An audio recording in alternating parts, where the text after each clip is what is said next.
Hello नमस्ते Manoj sir. नमस्ते sir. के छ रमाइलो क्रिएसनमा तपाईँलाई स्वागत छ। धेरै धेरै धन्यवाद हाम्रो एजे सरलाई। आज हामी सुटिङमा छौँ। कुन गीतको सुटिङमा छौँ? यो गीतको नाम चाहिँ लुकी लुकी भन्ने रहेको छ र यो गीतको शब्द सङ्गीत चाहिँ मेरै हो। ओके। तर मेरो बाबाले चाहिँ अन्तिममा चाहिँ यसमा अलि मिलाइदिने यताउति गर्नुभएको छ, शब्दहरू थपथाप गर्नुभएको छ। यसको गीत पनि स्वर पनि मेरै रहेको छ। ओके। र केटीको हमिङहरू पनि अब हाम्रो कोरसहरू प्रभा राईहरू हुन्छ कि को हुन्छ। अझै हामी जस गीत पुरा भएको छैन। पुरा भएको छैन। सुटिङ चाहिँ अब रफमै गरेर पुरा चाहिँ त्यो क्लिप हेरेर भए पनि हामी कहिलेसम्म रिलिज गर्छौँ गीत? गीत चाँडै यो 30 नलाग्दै। असारे गीत हो खासमा। हामीले अलिक पहिला चाहिँ पहिल्यै गर्नुपर्ने थियो। अब ठिक छ, आज दिन राम्रो परेको छ, मौसम एकदमै राम्रो छ। हामी चितलाङमा छौँ।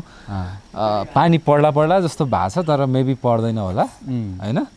घाम लाग्छ होला, एकछिनमा खुल्छ होला। हाम्रो गीत चाँडै आउँदैछ, सबैजनाले हेरिदिनु होला है त। सबैजनाले हेरिदिनु होला।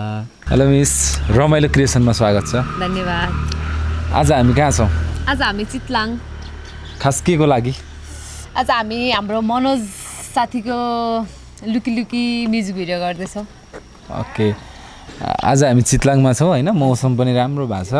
एकदमै पानी। तपाईँको रोल चाहिँ के छ आज? आज रोल मेरो चाहिँ के हो, आज चाहिँ स्टोरी डाइरेक्सन गर्दैछु म चाहिँ। ओके। त्यही नै। ल, बेस्ट विशेष। Thank you. सुमन, स्वागत छ रमाइलो क्रिएसनमा। एकदम धन्यवाद। आज हामी दाजुभाइले चाहिँ एउटा राम्रो दृश्य सङ्घको छायाङ्कन हुँदैछ। हामी चितलाङमा छौँ होइन। कस्तो लागिरहेछ यहाँ मौसम? एकदम राम्रो छ। अझ खुल्दैदेखि झन् राम्रो हुन्थ्यो। झन् राम्रो हुन्थ्यो, तर मेबी घाम लाग्छ होला एकछिन पछि। अब ओहो, भाले पनि बाँच्नुभयो। अर्ली मर्निङ छ, त्यही भएर पनि होला होइन। मौसम खुलिरहेको छैन। के छ आज? मेबी राम्रै हुन्छ होला होइन। आज ओभरअल राम्रै हुन्छ जस्तो लाग्छ। राम्रो हुन्छ, किनकि घाम नपरेपछि मेबी फुटेजहरू राम्रै आउँछ होला। राम्रो आउँछ। घाम लगाइदिए पनि ठिकै छ, नलागे पनि ठिकै छ। ओके, ल, थ्याङ्क यू।